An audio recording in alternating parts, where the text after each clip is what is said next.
My husband left me, married his mistress, and took my family with him. He texted, "Don't be home when we return." When they came back and saw the empty land, their faces froze. I just watched from my car and smiled.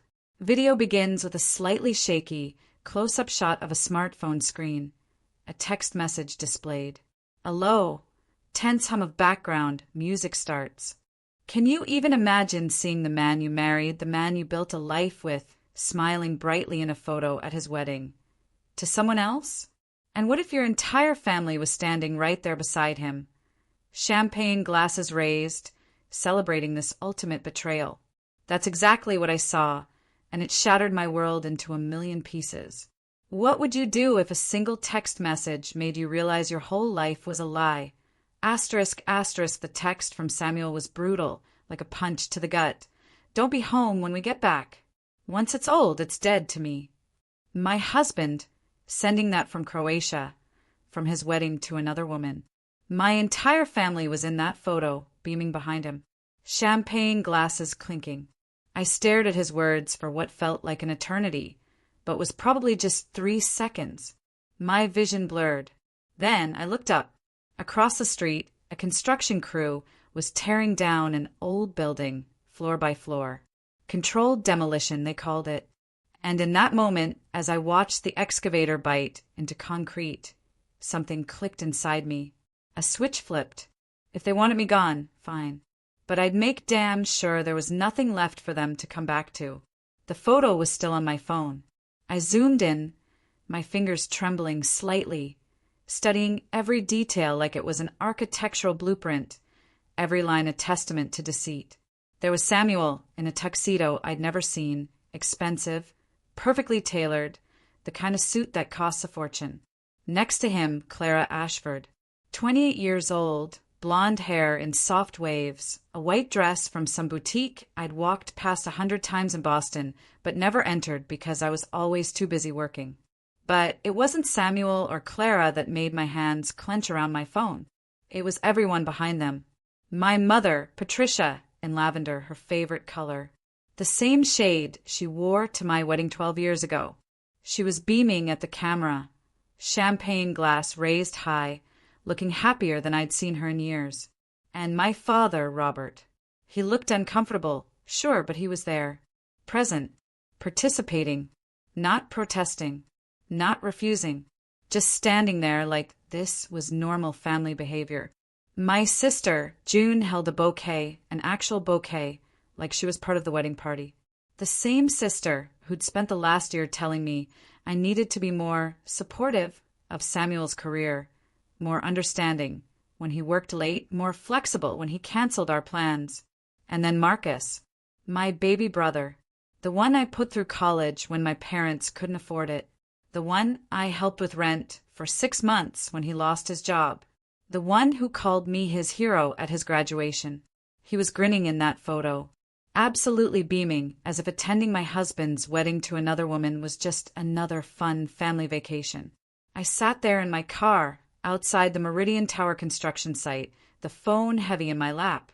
I was trying to process what I was seeing, trying to make it make sense. But it didn't. None of it made sense. Across the street, the demolition crew worked on a 1960s office building that had been condemned months ago. I'd watched them for 3 days. They weren't using explosives. This was surgical. Controlled. They removed windows first, then interior walls, then support beams. Floor by floor, section by section. The building was coming down in a carefully orchestrated collapse. The foreman stood nearby, tablet in hand, monitoring every strike of the excavator. Nothing was random. Nothing was emotional. It was pure, calculated precision. And that's when the clarity hit me. Absolute. I opened my phone's photo gallery and started scrolling backward. 12 years of marriage in digital form. Our wedding day. Samuel looking at his phone during the reception. Our 5th anniversary trip to Maine. Him disappearing for hours, claiming he needed to take work calls. Last Christmas, when he insisted we spend it apart because he needed space to think. Every vacation where he was physically present but mentally elsewhere. Every dinner where he checked his messages under the table. Every late night at the office that I believed, without question, I'd been building our future while he'd been building an exit strategy. Samuel Vaughn, my husband of 12 years, regional sales manager for a tech company. That's what he told people. That's what I told people. But regional sales apparently involved a lot of hotel rooms and very few actual sales reports. I'd never questioned it because I was too busy running my architecture firm, too busy designing buildings and managing clients and working 80-hour weeks to notice that my husband was designing a completely different life. Clara Ashford. She worked in his office. Marketing coordinator. I'd met her once at a company holiday party 2 years ago. She'd seemed nice, quiet, utterly forgettable. I remembered thinking she looked young, too young to be taken seriously in a professional environment. Now I understood. She wasn't hired for her marketing skills. We never had children. Samuel always said the timing wasn't right. We should wait until the business was more stable, until we had more money saved, until we traveled more, until I believed him because I wanted to believe him. I thought we were partners, building toward the same future. But he wasn't waiting for the right time with me. He was waiting for her. My phone buzzed again. A notification from Instagram. Samuel had posted the photo publicly. The caption read, "Starting our forever in paradise, surrounded by the people who matter most." The people who matter most. I wasn't in that photo. I wasn't in Croatia. I wasn't anywhere in his new life. I was home in Boston, sitting in my car outside a construction site, reviewing blueprints for the Meridian Tower, the biggest commercial project of my career. The project that would define my firm's reputation. The project I'd been pouring myself into for 9 months while my husband planned his wedding to someone else. The demolition crew across the street brought down another section of the building. The excavator's arms swung precisely, connecting with a load-bearing wall. The structure groaned, buckled, collapsed inward exactly as planned. I watched the dust rise and settle. Then I opened my text messages and typed, "Enjoy Croatia. I'll make sure everything's handled." Samuel would read that and think I was being supportive, understanding the way he'd trained me to be over 12 years of marriage. But I wasn't being supportive. I was being strategic. I scrolled through my contacts and found Nicole Ferrara, my attorney, the woman who'd helped me structure my LLC when I started my firm. The woman who'd insisted 5 years ago that Samuel sign a post-nuptial agreement when I expanded the business. The woman I'd kept on retainer even though Samuel thought it was paranoid. She answered on the second ring. "Hazel, what's wrong?" I didn't waste time with explanations. "How fast can we move?" There was a pause. Nicole was sharp. She didn't need details to understand my tone. "How fast do you need?" I looked at the photo again, calculated the timeline. They land in 9 days. Nicole's laugh was low and predatory, the sound of someone who'd built a career destroying unfaithful spouses in court. "Then let's build you a beautiful new life in 8. I hung up and sat there for another moment, watching the demolition crew pack up their equipment for the day. The building that had stood for 60 years was now just rubble and rebar. By tomorrow it would be hauled away. By next week, the lot would be cleared and ready for something new. Controlled demolition. That's what they called it. And that's exactly what I was about to do. I didn't sleep that night. Instead, I sat at my kitchen table with a legal pad and started writing. Lists, timelines, asset inventories, everything we owned. Everything I owned, technically. The house, the cars, the vacation condo in Vermont we'd visited twice, bank accounts, investment portfolios, even the furniture. By 3 a.m, I had 17 pages of notes. By dawn, I had a plan. I showered, dressed in my black suit, the one I wore for important client meetings, and drove to Nicole's office in downtown Boston. She'd texted me her availability at 6 a.m., which told me everything I needed to know about how seriously she was taking this. Her office was on the 14th floor of a glass building overlooking the harbor. Floor-to-ceiling windows, expensive art on the walls, the kind of space that screamed success and didn't apologize for it. Nicole was already there when I arrived, 2 cups of coffee waiting on her desk. She didn't ask if I was okay, didn't offer sympathy or platitudes, just slid a manila folder across the polished wood surface and said, "I filed at 7 o'clock this morning. Divorce petition. Grounds. Abandonment, adultery, and breach of post-nuptial agreement." I opened the folder. The paperwork was extensive, brutal in its precision. "We have evidence," Nicole continued, pulling out her tablet. "Credit card statements going back 18 months. Hotels, restaurants, jewelry purchases that never made it to you." She swiped through images, receipts from places I'd never been, charges on dates when Samuel told me he was working late. "There's more," she said, and her voice took on an edge. I recognized the tone she used when she was about to destroy someone in court. "Remember that laptop he left open last month? The one you mentioned when we had coffee?" I nodded. I'd been reviewing contracts one evening when Samuel's laptop chimed with a message notification. He was in the shower. The screen was unlocked. I'd glanced over, seen Clara's name, and made a decision I didn't fully understand at the time. I'd started forwarding myself emails. "I went through everything you sent me," Nicole said. "We have 18 months of correspondence between Samuel and Clara, planning, scheming, and this." She turned the tablet toward me. An audio file, time-stamped from 6 weeks ago. She pressed play. Samuel's voice filled the office, tinny through the speakers, but unmistakable. "Don't worry, babe. Once I get the money from the house, we can leave sooner. She'll never know until it's too late." Clara's laugh. Light. Carefree. "You're terrible, but I love it." "I love you," Samuel said. "This time next year, we'll be in our place in Miami. She'll still be in that office, working herself to death, and we'll be living our actual lives." Nicole stopped the recording. I sat there staring at the tablet, feeling nothing. Absolutely nothing. The words should have hurt, should have made me angry, should have done something. But I just felt cold. "He'll be served tomorrow morning at his office," Nicole said. 9 a.m. sharp. I'm having a process server hand-deliver the papers in front of his colleagues, including Clara. I looked up at her. "Is that necessary?" Nicole's smile was sharp. "You're paying me to win, Hazel, not to be nice." I signed the papers without reading them. Nicole had never steered me wrong. 5 years ago, when I'd expanded my firm and brought her on retainer, she'd insisted Samuel sign a post-nuptial agreement. I had resisted at first. It felt unromantic, cynical, like I was planning for failure. "You're not planning for failure," Nicole had told me. "You're protecting what you've built. There's a difference." Samuel had signed it without reading.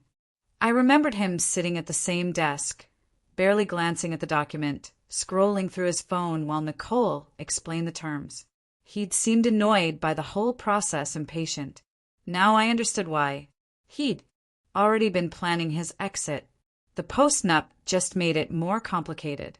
After signing, Nicole and I spent the next 3 hours going through finances. She had her assistant pull up every account, every asset, every line item from the past 12 years of our marriage. Joint checking account. My deposits totaled $673,000. Samuel's deposits totaled $3,400. I stared at that number for a long moment. $3,400 over 12 years. Where did his salary go? I asked. Nicole pulled up his personal account statements, the ones he didn't know I had access to because I'd been listed as a secondary on the account when we first got married, and he'd never removed me. Restaurants, hotels, a recurring charge to a jewelry store in Cambridge, monthly payments to a storage unit I'd never heard of. He's been building a separate life for at least 2 years, Nicole said. Maybe longer. The house was titled solely to my LLC. Purchased 3 years before we married as a business investment property. Samuel had never contributed to the mortgage, the property taxes, the insurance, or the renovations. Legally, he had no claim to it. The cars, both registered to my business, company vehicles. The Vermont condo, purchased through the LLC. Samuel had never made a single payment. He owns nothing, Nicole said flatly. According to the post-nup, any assets purchased or maintained during the marriage using your business income remain solely yours. He signed away any claim to marital property beyond what he directly contributed. So the $3,400, I said, is all he's legally entitled to. I had Nicole liquidate our joint accounts that afternoon. Every dollar I deposited over 12 years moved to a new account in my name only. I left Samuel exactly $3,400. Fair is fair. When I got home that evening, the house felt different. Not because of what was missing, but because of what I now understood had never really been there. I walked through the room slowly, seeing everything with new eyes. The living room furniture I'd chosen and paid for. The kitchen appliances I'd researched and installed. The artwork on the walls from galleries I'd visited alone because Samuel was always too busy. His side of the closet was empty. He'd packed for Croatia, but left everything else behind. His winter coats, his work clothes, his shoes lined up neatly on the rack I bought him 3 Christmases ago. He assumed he'd come back to it, that I'd still be here waiting, that this house, this life, would be his safety net while he figured out his new life with Clara. I started packing his belongings into boxes. Methodically, without emotion. His clothes went into donation bags. His vintage movie poster collection, the one he claimed was worth thousands, got carefully rolled and packed. Let him come back for it if he wanted it that badly. But something told me he wouldn't. By day 2, the boxes were piled in the garage. I'd called Goodwill. They'd pick everything up on Friday. Mrs. Kowalski caught me loading the last bag into my car that afternoon. She was in her garden, pruning roses, but I knew she'd been watching. "Spring cleaning," she called, walking over. I forced a smile. Something like that. She looked at the boxes, then at me. Her expression shifted. "Is everything okay with you and Samuel? I haven't seen him around lately." "He's traveling," I said. "Extended trip." Mrs. Kowalski nodded slowly, but her eyes said she didn't believe me. "Well, if you need anything, I'm fine," I interrupted. "Really, just busy with work." That evening, I saw her standing on her porch, talking to Mr. Peterson from across the street. Both of them kept glancing toward my house. Let them wonder. Let them gossip. In a few days, they'd have real news to discuss. Day 3 ended with me sitting alone in the living room, drinking wine from a bottle I'd bought last month for a dinner party we never had. Samuel had canceled at the last minute. "Work emergency," he'd said. I pulled out my phone and opened Instagram. Samuel had posted again. More photos from Croatia. Him and Clara on a sailboat. Sunset behind them. Her hand on his chest. His arm around her waist. My mother had commented, "Beautiful couple. So happy for you both." My sister June had tagged herself, "Best family vacation ever. #blessed." They were performing happiness, broadcasting it, making sure everyone saw it. While I sat here in the house I'd bought, drinking wine I'd paid for, surrounded by furniture I'd chosen, systematically dismantling the life they assumed would be waiting when they returned. I didn't cry. I was done crying. Instead, I opened my laptop and started researching demolition companies in the Boston area. Westwood Demo and Excavation had a 5-star rating and a waiting list 3 months long. I called them anyway. The man who answered sounded tired. "We're booked solid through January. If you want to leave your information, I need a house demolished in 5 days," I said. "Full tear down. I'll pay double your rate." There was a pause. "Ma'am, permitting a loan takes 4 to 6 weeks. We can't just, I'll have the permits by tomorrow afternoon." Another pause, longer this time. What's the address? I gave it to him. Heard typing on the other end. That's a historic property, he said. 1920s colonial. Beautiful structure from the listing photos. You sure you want to tear it down? Positive. More typing. Then let me talk to Jack. He'll call you back within the hour. Jack Morrison called me 43 minutes later. His voice was rough, weathered by decades of shouting over machinery. My guy says you want a demo in 5 days with permits handled by tomorrow. That's not how this works. It is if you want the job, I said. He laughed, not amused, but surprised. Lady, I've been doing this for 30 years. Nobody gets permits that fast. Not even developers with city council connections. I'm an architect, I told him. I've designed half the commercial buildings going up in Boston right now. I know every planning commissioner by name. I know which ones owe me favors. The permits will be ready by 2 p.m. tomorrow. Silence. Then you're serious. Completely. Why the rush? I could have lied. Could have said I had buyers lined up or development plans ready. But something about Jack's directness made me answer honestly. My husband married someone else last week while I was home working. Took my entire family to Croatia for the wedding. Now they're coming back expecting everything to be exactly as they left it. Jack was quiet for a long moment. Then what time tomorrow works for you? We met at the house at 10 a.m. the next morning. Day 4. Jack pulled up in a pickup truck that had seen better decades. Climbed out wearing work boots and a flannel shirt that had more paint stains than original fabric. He walked the property slowly, studied the foundation, checked the roof line, examined the walls, took photos and measurements and notes on a clipboard that looked like it had survived multiple construction sites. Solid structure, he said finally. Great bones. You could renovate this, flip it for $3 million easy. I don't want to renovate it. He looked at me, really looked. Not the way men usually looked at me in business meetings, assessing, calculating, trying to figure out angles. This was different, like he was trying to understand something that didn't make logical sense. You know, once it's gone, he said. No getting it back. I know. He nodded slowly, wrote something on his clipboard. With expedited permits, we can start tomorrow morning. Demo takes about 8 hours for a house this size. Debris removal another day. You'll have an empty lot by Friday evening. How much? $47,000. That's with a rush job premium. I didn't hesitate. Done. Jack extended his hand. His grip was firm, calloused. I'll need those permits by 2. Like you said. You'll have them. I spent the rest of day for making calls. Every favor I'd built up over 15 years in the Boston architecture community, I called in. Planning commissioners I'd worked with on zoning appeals.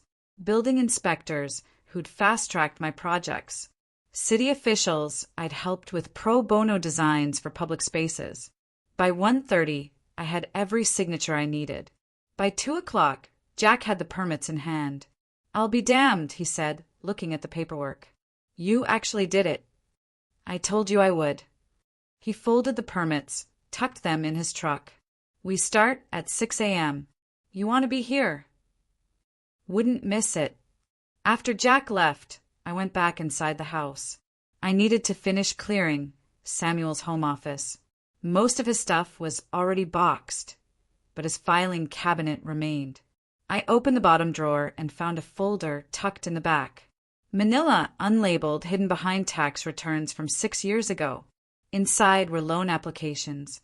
4 of them, all denied, all dated 6 months ago. Applications for a second mortgage on the house. My house, the one owned by my LLC. I read through each one carefully. Samuel had listed himself as sole owner, had forged my signature on the initial documentation, had claimed the property was jointly owned and that I'd verbally agreed to the loan. All wise, the applications had been rejected because the title search showed the house belonged to my business, not to Samuel or to us jointly. But he tried. He'd actually tried to steal equity from my property to fund his exit. I found more in the folder. Printed emails between Samuel and Clara. Asterisk Samuel. The loan got denied again. Her name is on everything. I don't know how to get around it. Clara. Can't you just forge her signature on a sale agreement? Samuel. Too risky. But don't worry, babe. Once I get the money, we can leave sooner. She'll never know until it's too late. Clara. You're sure she won't fight the divorce? Samuel, she won't. She's too busy with work to notice what's happening. By the time she realizes I'm serious, we'll be gone, and she'll be stuck with the legal bills. Asterisk, I photographed every page, sent them to Nicole. She called back within 2 minutes. Hazel, this is fraud. Attempted fraud at minimum. You forged your signature on legal documents. That's a felony. Add it to the divorce filing. I'm adding it to everything. This changes the whole case. He's not just a cheater. He's a criminal. I hung up and sat there in Samuel's office, the room I designed for him, the desk I bought him, the chair I'd assembled while he was out on one of his many business trips. He hadn't just been planning to leave me. He'd been planning to rob me. My phone rang. Emily. I almost didn't answer, but Emily had a way of knowing when something was wrong. If I ignored her, she'd show up at my door. I answered. Where are you? She said. No hello. No preamble. Home. I'm coming over. Emily, I'm fine. I saw the demolition permits posted on the city planning site. I saw your name on them. I'm coming over. Don't argue. She hung up. 20 minutes later, she was at my door with Thai food and wine. Emily Chin was my oldest friend. We'd met in architecture school, survived brutal professors and all-night design studios together. She'd been at my wedding, had been the one person who'd quietly asked if I was sure about Samuel. I should have listened to her then. She pushed past me into the kitchen, set down the food, opened the wine without asking, and poured 2 glasses. Talk, she said. So I told her everything. The photo, Croatia, my family, the plan, the demolition scheduled for tomorrow morning. Emily listened without interrupting, but her face shifted from concern to something else, something close to fear. Hazel, she said finally, what are you doing? What I should have done years ago. You're tearing down your house. It's my house. I can do what I want with it. Emily stopped. Started again. I get why you're angry. I get it. But this feels extreme. This feels like you're not thinking clearly. I'm thinking more clearly than I have in 12 years. Emily set down her wine, reached across the table, took my hand. You're not a vindictive person. You're not cruel. This isn't you. Maybe it should be, I said quietly. Maybe if I'd been less understanding, less accommodating, less willing to believe every lie he told me, he wouldn't have thought he could do this. Or maybe, Emily said, her voice gentle, you would have left him years ago and saved yourself this pain. We sat in silence for a moment. Promise me something, Emily said. Promise me you won't regret this. I looked at her, at my friend who'd known me longer than Samuel had, who'd watched me build my career and my marriage, and had probably seen cracks I'd refused to acknowledge. I promise, I said. But after she left, I sat alone in the kitchen and wondered if I was lying. Day 5 arrived with cold clarity. I woke at 5 o'clock, dressed in jeans and my favorite black jacket, made coffee and drove to the house. The Westwood crew was already there. 3 trucks, 6 workers, equipment being unloaded with practiced efficiency. Jack saw me and walked over. Last chance, he said. Once we start, there's no stopping it. I looked at the house, at the windows I'd chosen, the door I'd painted, the porch where I'd sat countless evenings waiting for Samuel to come home. Start, I said.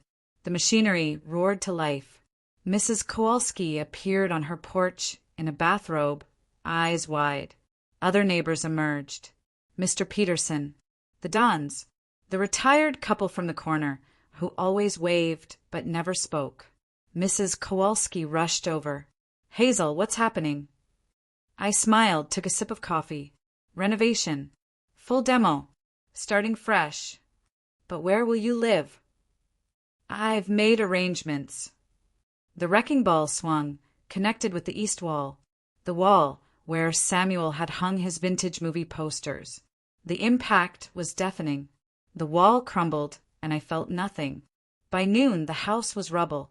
By 3 o'clock, the second floor was dust. By sunset, there was nothing left but broken pieces scattered across the lot, like the remains of a life I no longer recognized. I stood there watching until the crew packed up their equipment and Jack approached, wiping his hands on his jeans.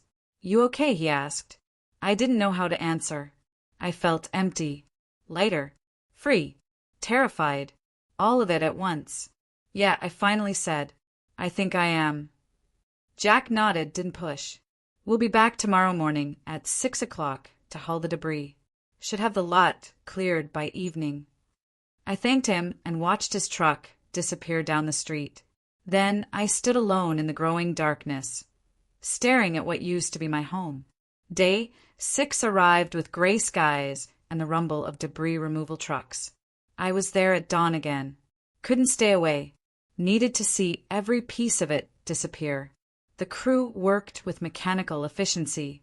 Front-end loaders scooped up chunks of what used to be walls and floors and ceilings. Dump trucks backed up, filled, drove away again and again, each load carrying away another piece of 12 years. I watched the kitchen island get loaded into a truck. The marble countertops I'd chosen from a supplier in Cambridge. The custom cabinets I'd designed myself. We'd eaten our first meal in this house at that island. Takeout Chinese because we were too exhausted from moving to cook. Samuel had toasted with a beer bottle. To our future, he'd said. I wondered if he'd already been planning his exit then, or if that came later. The mantel went next. I'd hung our wedding photo there for 6 years before taking it down.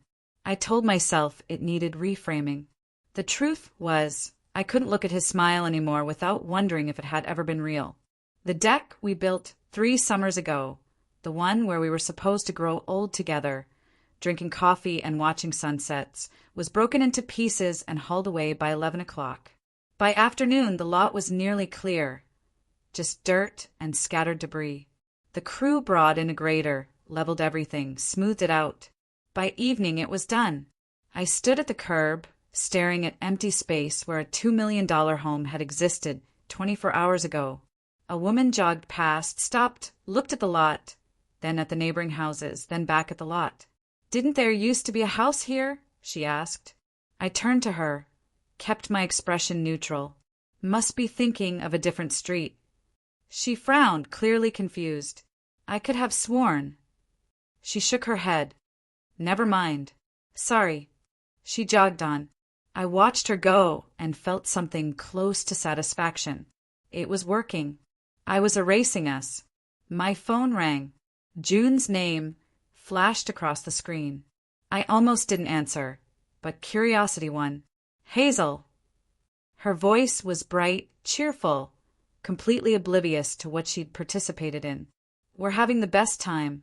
Croatia is gorgeous. You should see the beaches. The food is incredible. And the wedding was just... I got Samuel's text. I interrupted. Silence. Then, oh, that... Her tone shifted immediately. Less bright, more defensive. Look, she continued, we didn't want to get involved in your marriage problems. But Samuel said you two had been over for a while.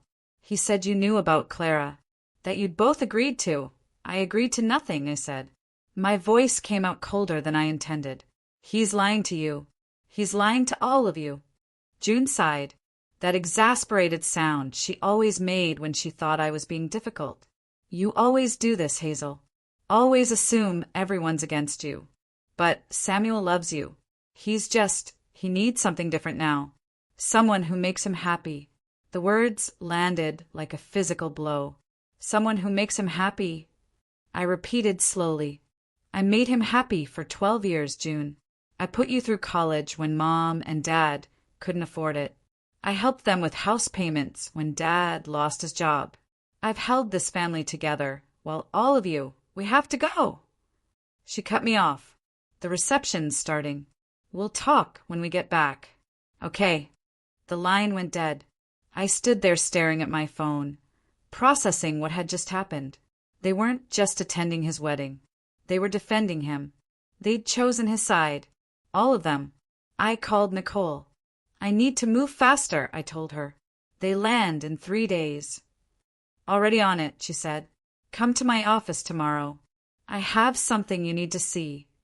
I met Nicole at her office on day 7. The skyline outside her windows was gray with clouds threatening rain. She had a folder waiting, thicker than the others. I did some digging on Clara Ashford, Nicole said, sliding it across her desk. Turns out your husband has interesting taste in women. I opened the folder. Financial records, background checks, family information. Clara Ashford wasn't just some 28-year-old marketing coordinator living paycheck to paycheck. She came from money, serious money. Her father, Richard Ashford, owned Ashford Auto Group, a chain of luxury car dealerships across Massachusetts, 17 locations, revenue in the hundreds of millions. Clara's trust fund was worth over $2 million. She doesn't need Samuel's money, Nicole said, but Samuel definitely needs hers. She flipped to another section. Bank statements showing wire transfers from Clara to Samuel over the past year. $10,000 in March, $15,000 in June, $25,000 in September, $50,000 total. What was he telling her? I asked. Nicole pulled up emails she'd subpoenaed from his account. Asterisk Samuel to Clara. The house is almost paid off. Once the divorce is final, I'll have access to the equity.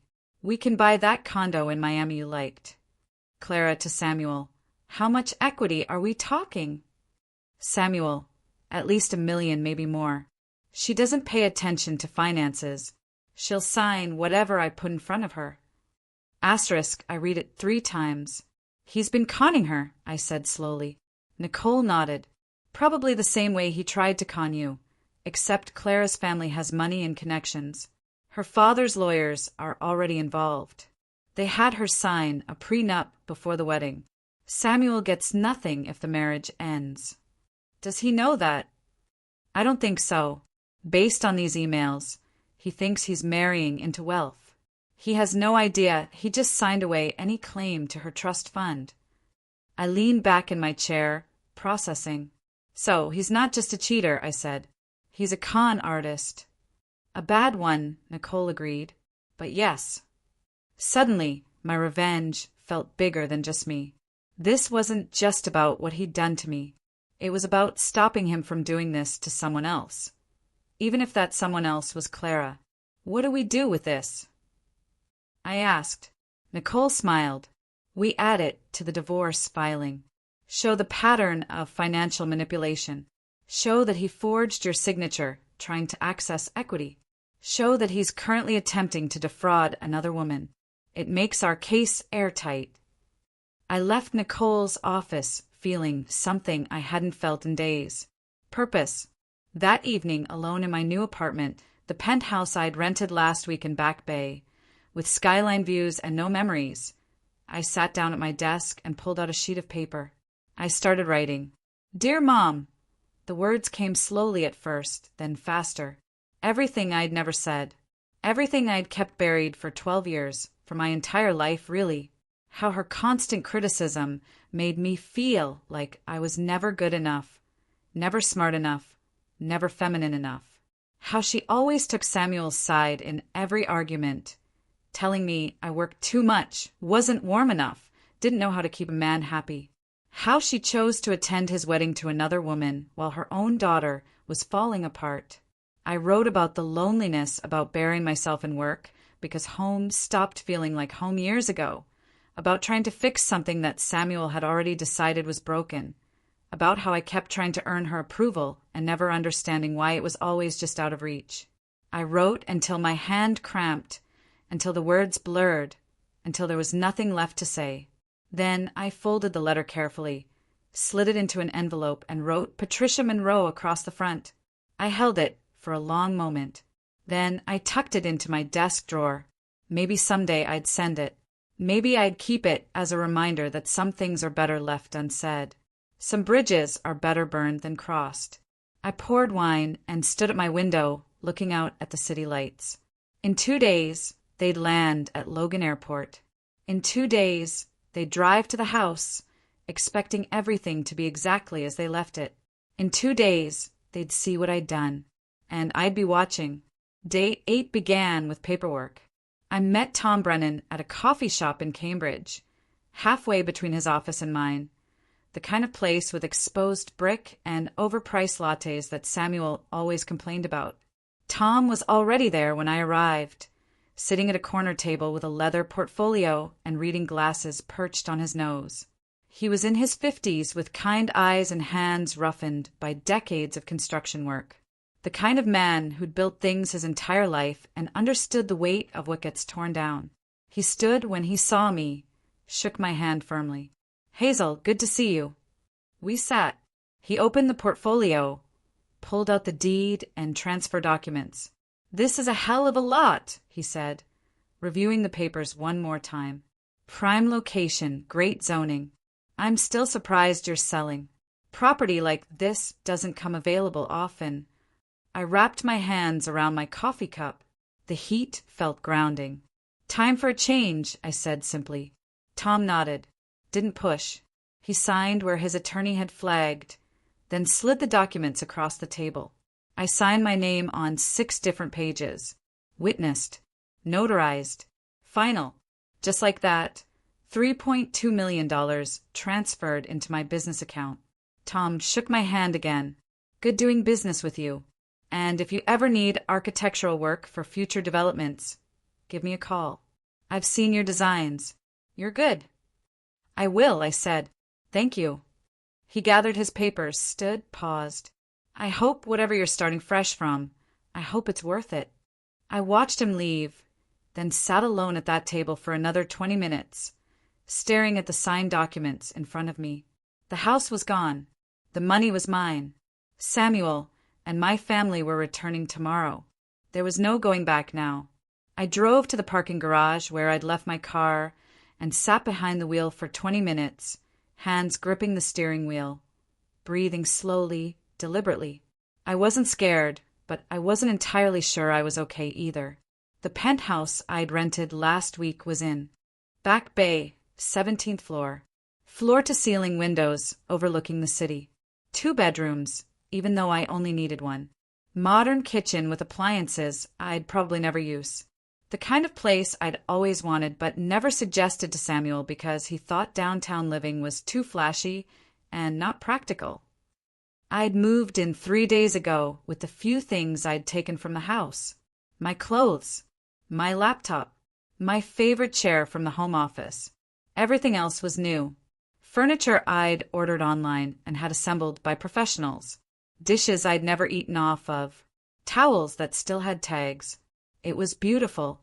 It was also completely empty of anything that felt like me. I was unpacking the last box, books mostly, when my doorbell rang.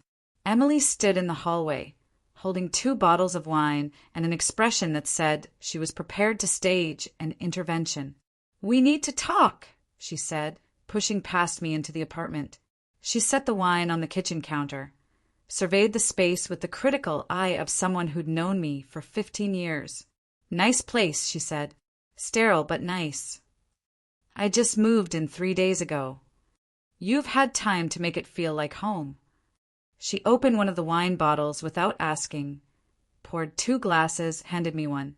"Except you're not trying to make it feel like home. You're hiding." I took the wine. "I'm not hiding. You're isolating," Emily said, settling onto my couch. "You're not answering my texts. You're not coming to yoga. You've canceled lunch 3 times. You're disappearing, Hazel." I sat beside her, stared out at the city lights beginning to glow in the dusk. "I'm fine. Just busy. Busy demolishing your life." She turned to look at me. Not accusing, just sad. You used to talk to me about everything. Now you're like, I don't know. Like you're somewhere else. Like you've already left, and your body just hasn't caught up yet. I took a long drink of wine. I am somewhere else, I said quietly. The person I was, the one who believed in love and family and partnership, she's gone. She died when that photo came through. This. I gestured at the apartment, at myself. This is what's left. Emily set down her wine, reached over, and took my hand. What if you regret this? The question hung in the air between us. Then I'll live with it, I said. But at least it'll be my regret. My choice, not his. Emily squeezed my hand. I'm worried about you. I know. I'm not saying what you did was wrong. I'm just saying, she paused, searching for words. I'm saying make sure you're doing this for the right reasons. Not because you're hurt. Not because you're angry. But because it's actually what you want. It's what I want, I said. But even as I said it, I wondered if I believed it. Emily stayed for 2 more hours. We drank wine, talked about her work, her life, anything but mine. When she finally left, she hugged me tight at the door. Call me tomorrow, she said. After whatever happens, call me. I promised I would. That night, I couldn't sleep. I lay in my new bed in my new apartment, staring at the ceiling, listening to the unfamiliar sounds of downtown traffic and my own thoughts spiraling. Tomorrow they'd land. Tomorrow they'd see. I must have drifted off around 2 a.m. because I woke at 3:17 a.m. from a dream that felt more real than the waking world. I was walking through the house, but not the demolished version, the complete version. Every room intact. Every piece of furniture in place. Samuel was there. Not the 40-year-old man who'd betrayed me. The younger version. The one I'd met at a mutual friend's party 16 years ago. The one who'd made me laugh. The one I'd fallen in love with. Why are you doing this? He asked. I tried to answer but couldn't form words. I walked through rooms, touching walls that no longer existed. The kitchen, the living room, the bedroom. My mother appeared in the kitchen, wearing that lavender dress. You were always so cold, Hazel, she said. Her voice was gentle, but the words were knives. No wonder he left. I woke up gasping, tangled in sheets, heart pounding. 3:17 a.m. I got up, poured water with shaking hands, stood at the window, looking out at Boston's sleeping skyline. Tomorrow they'd land. Tomorrow they'd see what I'd done. Tomorrow everything would change. I should have felt triumphant, vindicated, strong. Instead, I felt hollow. I picked up my phone, scrolled to Samuel's contact. My finger hovered over the call button. What would I even say? Asterisk, I demolished our house because you married someone else? I erased 12 years because you erased me first. Asterisk, I put the phone down. There was nothing left to say to him, to any of them. I climbed back into bed, but didn't sleep. Just lay there watching the numbers on the clock change. 5 a.m. 6 a.m. My phone buzzed at 6:30 a.m. A text from my father, Robert Monroe, the man who'd spent my entire childhood letting my mother make every decision, who stayed quiet during every family conflict, who never once took my side against her. The message was long, longer than any text he'd ever sent me. Hazel, your mother told me about her conversation with June. I don't know what's happening between you and Samuel, but I want you to know no matter what, you're still my daughter. I don't understand any of this. I don't know who's right or wrong, but I love you. Call me when you're ready. Dad. I read it 10 times, then 20. Part of me wanted to call him immediately, to tell him everything, to hear him take my side for once in my life. But another part, the part that had been hurt too many times, disappointed too often, wondered if this was a trap. Was he gathering information to report back to my mother? Was this just another betrayal waiting to happen? I typed out 3 different responses and deleted them all. Finally, I just saved the message and set my phone down. Maybe later, maybe after, maybe never. I got up, showered, dressed in the black suit I'd worn to meet Tom Brennan. My power suit, my armor. I made coffee that I didn't drink. I checked my phone obsessively.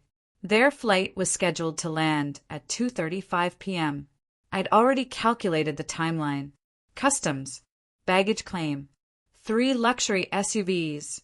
Samuel had posted photos of them yesterday with a caption, "Coming home in style." They'd arrive at the house around 4 p.m., and I'd be there watching from across the street, watching them see what I'd done. I sat on my couch staring at the city, counting down the hours and wondering if Emily was right. Wondering if I'd regret this. Wondering if the person I'd become in the past 8 days was someone I'd even recognize a year from now. But it was too late to wonder. The house was gone. The money was transferred. The revenge was set. All that was left was to watch it unfold. At 2:35 p.m., their flight landed at Logan. I tracked it on my phone from my car, parked across the street from where the house used to be. The lot looked perfect. Fresh sod that had been laid with professional precision. Green, uniform, undisturbed. I'd even had a small decorative bench installed near the sidewalk yesterday. A touch I couldn't resist. Made the empty lot look intentional, like it had always been this way, like nothing had ever existed here. I was wearing my power suit, black Armani, red bottom heels, the outfit I wore when I closed major deals or presented to difficult clients. My armor. Coffee sat in the cup holder, still hot. I'd stopped at the same shop where I'd met Tom Brennan 2 days ago. I checked my phone again. They'd be through customs by now. Collecting luggage. Finding their rental cars. Samuel had posted about the SUVs yesterday. 3 luxury vehicles, brand expensive. Coming home in style, his caption had read. I wondered if Clara's father had paid for them. The afternoon was cool. October in Boston. The kind of weather that makes people post about fall leaves and pumpkin spice. Normal people. People whose lives weren't currently imploding. I waited. At 3:58 p.m., the first SUV turned onto the street. Then the second. Then the third. My heart rate didn't change. My hands didn't shake. I just watched. They pulled up to the curb, or rather, to where they expected the driveway to be. The engines cut. Doors opened. Samuel emerged first from the middle vehicle. Sun relaxed, wearing a linen shirt that probably cost $200. He stretched, said something to Clara that made her laugh. Clara stepped out next. Blonde hair and waves. White sundress. The ring on her left hand catching the afternoon sun. She looked happy, carefree, like someone who'd just returned from the best vacation of her life. My mother came next from the lead SUV. Designer sunglasses. Lavender scarf. The same shade she'd worn in the wedding photo. Then my father, looking tired, confused already, even though he hadn't seen the lot yet. June emerged, scrolling through her phone. Marcus started unloading luggage, suitcases and duty-free bags and souvenirs from a trip that had celebrated my marriage ending. They were all smiling, laughing, talking over each other about the flight, the food, the memories they'd made, until Samuel turned toward where the house should be. His body went rigid. The smile disappeared. He took 2 steps toward the lot and stopped. Just stopped. Clara noticed first. Babe. He was still holding a shopping bag, still half smiling. What's wrong? Samuel didn't answer. Couldn't answer. He was staring at the empty space like it was a puzzle his brain couldn't solve. Clara followed his gaze. Her smile faded. The shopping bag slipped from her fingers. Where's? She started, stopped. Where's the house? My mother's voice cut through the confusion like a knife. Robert. Robert. She grabbed my father's arm, her voice climbing toward hysteria. Where is it? Where's the house? My father turned. His face went pale. June's phone clattered to the sidewalk. Marcus dropped 2 suitcases. For a moment, no one moved. They just stood there on the sidewalk, surrounded by luggage and shopping bags, staring at pristine green grass and empty space where a $2 million home had stood 9 days ago. Samuel spun in a circle, looked at the neighboring houses, the Kowalskis' place to the left, the Petersons to the right, both exactly where they'd always been. He looked at the mailbox, still standing at the curb, the numbers clearly visible. The right address. What? His voice came out strangled. What they? That's when Tom Brennan's truck pulled up. He'd been driving past, saw the commotion, and pulled over. Good man. Exactly the kind of timing I'd hoped for, but hadn't counted on. Tom got out of his truck, approached cautiously. Can I help you folks? Samuel charged him. What did you do to my house? He was shouting now, veins bulging in his neck. Who are you? Tom held up his hands, genuinely confused. Whoa, buddy. I don't know what you're talking about. My house. Samuel pointed at the lot. There was a house here. Where is it? Tom glanced at the lot, then back at Samuel. I just bought this property yesterday. Legally. Clean title. Empty lot. I don't know what. Empty. Samuel's voice cracked. It wasn't empty. There was a house. My house. My home. Tom pulled out his phone, pulled up the listing photos. The beautiful empty lot. The fresh sod. Potential. See, this is what I bought. You got the wrong address or something. My mother had started hyperventilating. June was on her knees, picking up her phone with shaking hands. Marcus just stood there, mouth open, looking between the lot and Samuel like he was watching a magic trick he couldn't figure out. That's when my mother saw me. I'd rolled down my window, elbow resting on the frame, coffee cup in hand, just watching. Hazel, she shrieked it. Not like a name. Like an accusation. Like a curse. What did you do? Everyone turned. I took a slow sip of coffee, set the cup down carefully, opened my car door, and stepped out. I dressed for this moment like I was presenting to a board of directors. Everything deliberate. Everything calculated. I walked toward them slowly, not rushing, not hesitating. 6 feet away I stopped. Close enough to see their faces clearly, far enough to stay safe. Oh, hey everyone, I said. My voice was pleasant, casual, like I was greeting them at a barbecue. How was Croatia? Did you get my text about handling everything? Samuel stared at me. His face cycled through expressions too fast to track. Confusion, disbelief, dawning horror. You. He took a step toward me. Clara grabbed his arm, but he shook her off. You demolished our house. His voice cracked on the last word. I tilted my head slightly. Not our house, Samuel. My house. My business asset owned by my LLC. And technically, I didn't demolish it myself. I contracted Westwood Demo and Excavation. Very professional crew. They finished ahead of schedule. You can't do that. His face was red now. Spit flying. That's illegal. I pulled out my phone, opened the folder Nicole had prepared. Screenshots of property deeds. Purchase documents. The post-nuptial agreement he'd signed 5 years ago without reading. Actually, I said calmly, per Massachusetts property law and the terms of our post-nuptial agreement. You remember signing that, right? You were so busy on your phone that day. I can do whatever I want with my solely owned business assets. The house was purchased by my LLC 3 years before we got married. You never contributed to the mortgage, the taxes, the insurance, or the renovations. Legally, you had zero claim to it. I turned to Clara for the first time. Really looked at her. He's pretty young. That sounds like a you problem, I said. But congratulations on your wedding. Beautiful photos.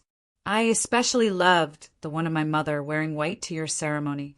Very classy. Clara made a sound somewhere between a gasp and a sob. My mother stepped forward.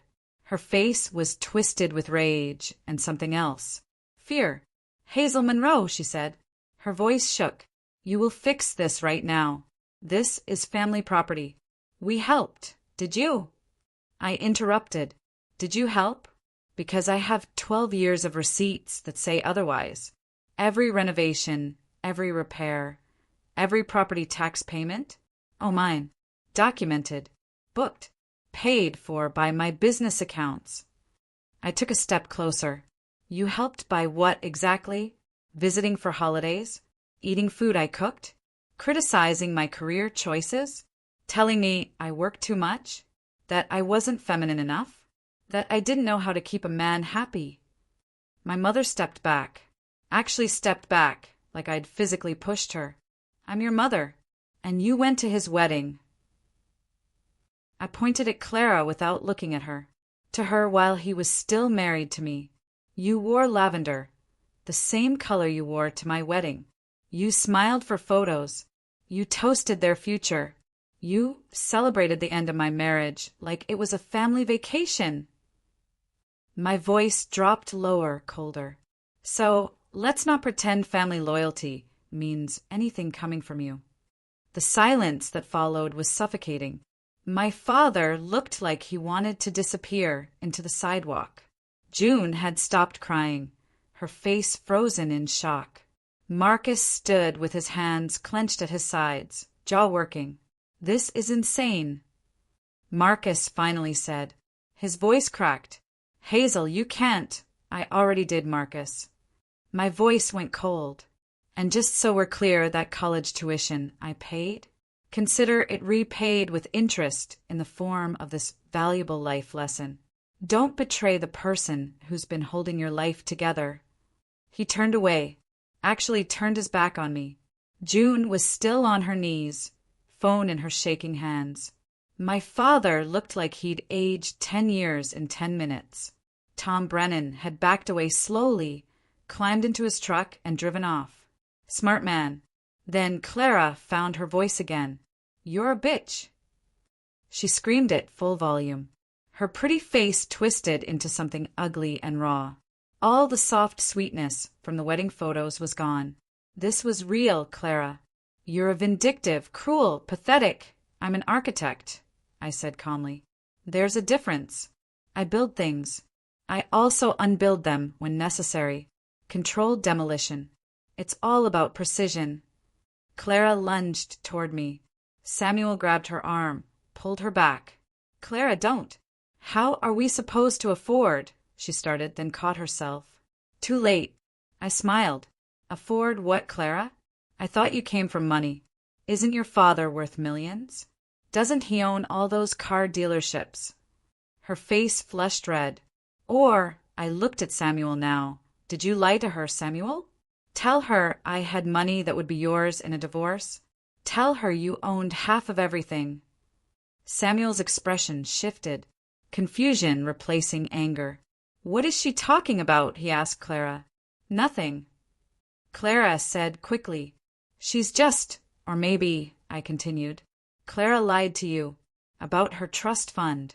About her family's money. About what she could offer you once you finally got rid of the wife who was funding your life. I let that hang in the air. The silence was exquisite. Samuel looked at Clara. Clara looked at the ground. June looked between them like she was watching a tennis match. My mother's mouth had formed a perfect O of shock. You deserve each other, I said simply. Samuel's face had cycled through every emotion possible and landed on white-lipped fury. Where are we supposed to go, Hazel? Where? I shrugged. Maybe Clara's place. Oh, wait. I looked at her. You live with your parents, don't you? 28 years old and still in your childhood bedroom. How romantic. I'm sure they'd love to host your new husband. Clara made a strangled sound. I turned toward my car, then stopped. One more thing. Oh, and Samuel, I filed for divorce on Monday. You'll be served at your office tomorrow morning, 9 a.m. sharp. My attorney is Nicole Ferrara. You should look her up. She's never lost a case. You can't do this. Samuel shouted. I'll sue you. I'll take you for everything. I pulled out my phone one last time, found the audio file I'd been saving for this exact moment. And just so we're all clear about who the victim is here. I hit play. Samuel's voice filled the street. Tinny through my phone speaker, but unmistakable. Don't worry, babe. Once I get the money from the house, we can leave sooner. She'll never know until it's too late. Clara's response. Late. Carefree. You're terrible, but I love it. I love you. This time next year, we'll be in our place in Miami. She'll still be working herself to death, and we'll be living our actual lives. I watched their faces while it played. Clara in shock, mouth open, eyes wide. My father's confusion turning to understanding, turning to something that looked like shame. My mother's horror, hand over her mouth. Marcus' disgust, and Samuel's terror, because he knew what was coming. I stopped the recording. He tried to forge my signature on a second mortgage application 6 months ago, I said quietly, calmly. Tried to steal equity from my house, the one owned by my LLC, to fund your new life together. I looked at Clara. That's fraud, Clara. That's criminal. And I have evidence of all of it. The forged documents. The emails between you two planning how to access my money. All of it. Samuel's legs seemed to give out. He sat down hard on the curb, head in his hands. Clara stood frozen, her face cycling between red and white. So when you sue me, I looked at Samuel. Make sure your attorney knows about that. Nicole will be happy to add it to the divorce filing. Criminal fraud tends to affect asset division. Just FYI. I opened my car door. Wait, my father said. His voice was hoarse. Hazel, wait. I paused, looked at him. He looked old, tired. I didn't know, he said quietly. About the text, about what Samuel said. Your mother told me they'd separated, that it was mutual, that you'd agreed. I agreed to nothing, I said. But you knew that, didn't you? Deep down. He didn't answer. I got in my car, started the engine, rolled down the window one last time. Enjoy finding somewhere to sleep tonight, I said. I hear the Holiday Inn on Route 9 has vacancies. I pulled away slowly. In my rearview mirror, I watched 7 people standing on an empty lot, surrounded by luggage and shattered assumptions. Samuel was still sitting on the curb, head in his hands. Clara was crying now, ugly crying. My mother was yelling at my father about something. June was on her phone, probably trying to find a hotel. Marcus had his arms crossed, staring at the empty lot like he still couldn't believe it was real. And my father just stood there, hands in his pockets, looking smaller than I'd ever seen him. I drove 3 blocks before I had to pull over. My hands were shaking, not from fear or regret, but from adrenaline, from the pure, undiluted satisfaction of watching them realize what they'd lost, what they'd thrown away, what they'd underestimated.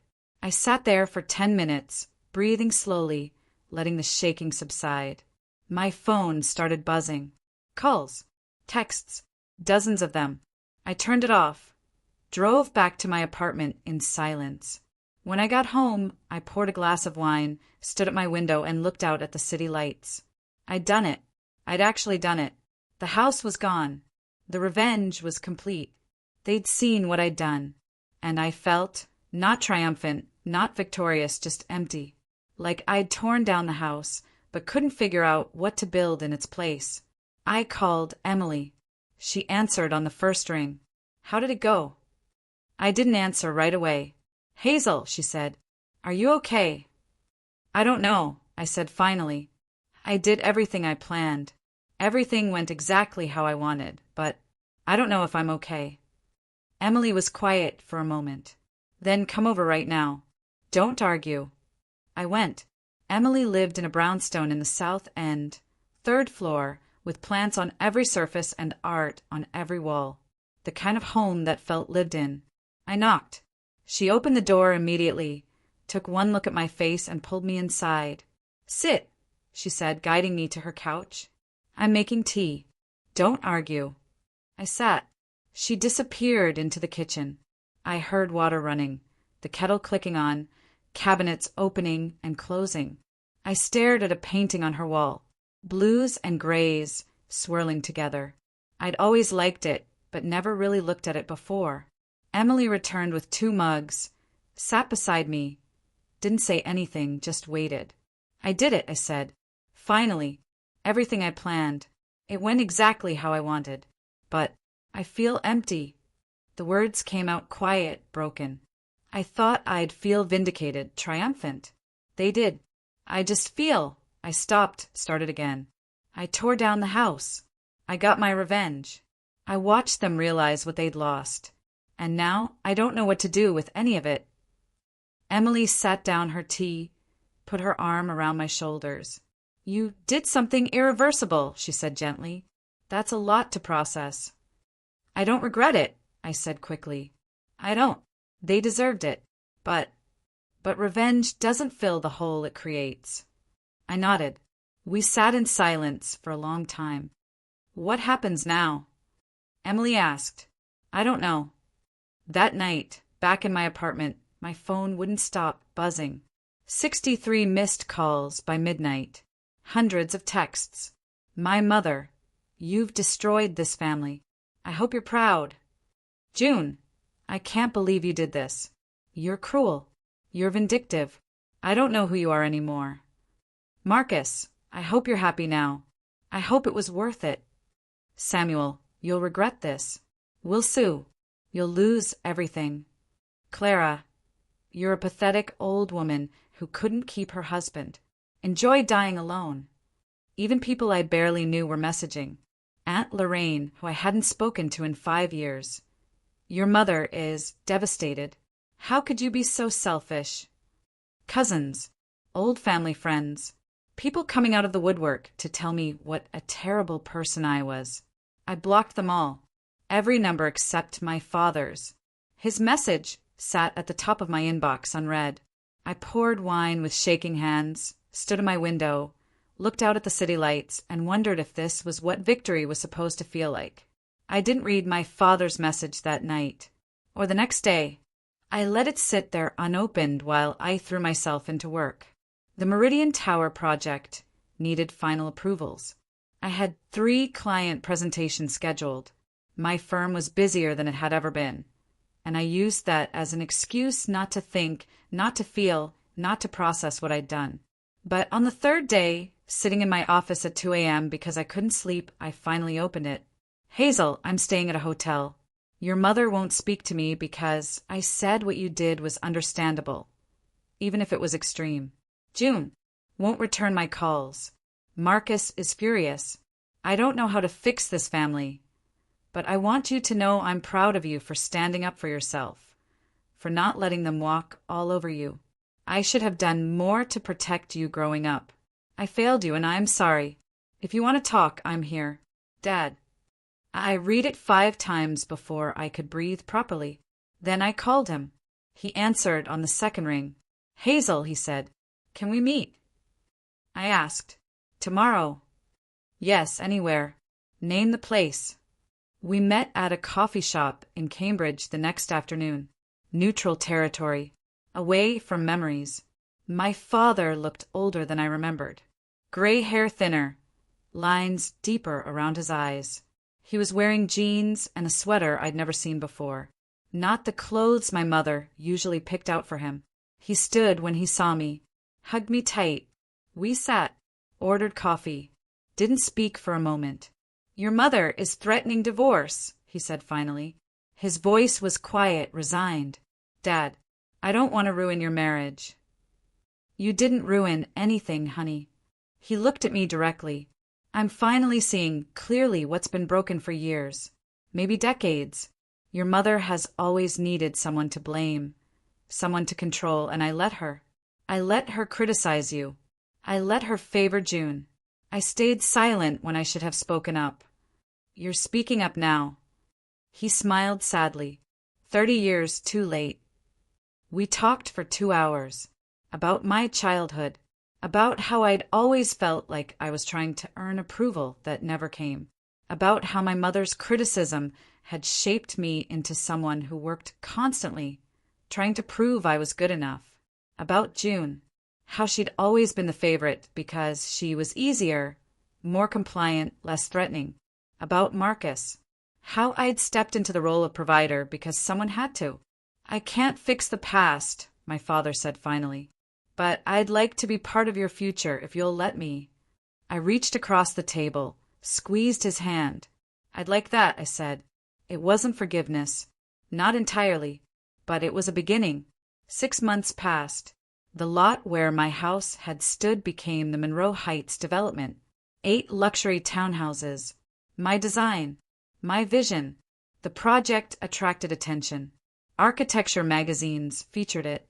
Industry publications interviewed me about the concept. Building modern luxury on historic lots. Honoring the past while creating something new. I didn't tell them the full story, just the professional version. My firm's client list doubled, then tripled. I hired 3 new architects, including a young woman named Sarah Chin, who reminded me of myself at 25. Brilliant, driven, hungry to prove herself. I mentored her the way no one had mentored me, taught her to negotiate, to value her work, to never let anyone make her feel small. Emily and I had coffee every Sunday. She never said, "I told you so." But she did say, "I'm glad you're okay," more often than necessary. My father and I had dinner once a month. He'd separated from my mother officially in January, moved into a small apartment in Somerville with a view of the river. He seemed lighter, younger somehow, like he'd been carrying weight for decades and finally set it down. We didn't talk about June or Marcus. That bridge was burned and would stay burned. But we talked about everything else. His dreams of traveling. My plans to open a second office in New York. The life he was building in his 70s. The life I was building in my 40s. Healing wasn't linear. Some days I felt strong. Other days I woke up from dreams about the house and felt hollow. But the hollow days became less frequent. And the strong days became my foundation. On a Tuesday evening in late April, my phone buzzed with a message from an unknown number. I almost didn't open it, but curiosity won. "Samuel, I've had time to think. We made mistakes. Can we talk?" I stared at those words for exactly 3 seconds. Thought about the photo he'd sent from Croatia, the caption that called me dead, the house he tried to steal from, the 12 years I'd given him while he planned his exit. Thought about the woman I used to be, the one who would have read that message and felt hope, who would have called him back, who would have believed we made mistakes meant something other than, "I want something from you." That woman was gone. I typed, "Sorry, once it's old, it's dead to me." Funny how that works. Then I blocked the number. I walked to my window, looked out at the Boston skyline, at the buildings I'd helped design, at the city I'd claimed as mine. The demolition hadn't just been about destroying a house. It had been about destroying the version of myself who accepted betrayal, who made excuses for people who didn't deserve them, who built a life for others while neglecting to build one for herself. That woman was dead. In her place was someone stronger, harder in some ways, more careful with trust, but also more honest about what I wanted, more willing to walk away from what didn't serve me, more certain that being alone was better than being with people who made me feel alone. They'd wanted me gone. I'd made sure there was nothing left for them to come back to. And in the empty space where that life used to be, I'd built something better, something that was entirely, permanently mine. I poured wine, toasted my reflection in the window, to new foundations, to controlled demolitions, to the life I built alone, and the peace I found in its silence. Video ends with a thoughtful, empowered shot of the narrator looking out at a city skyline, a slight, knowing smile on their face. Music swells slightly. This story of calculated revenge had me holding my breath. What was your favorite moment when Hazel completely dropped the mic on her family and Samuel? Or maybe you have your own story of turning betrayal into a fresh start. Tell me what you think in the comments below. I really want to hear your take.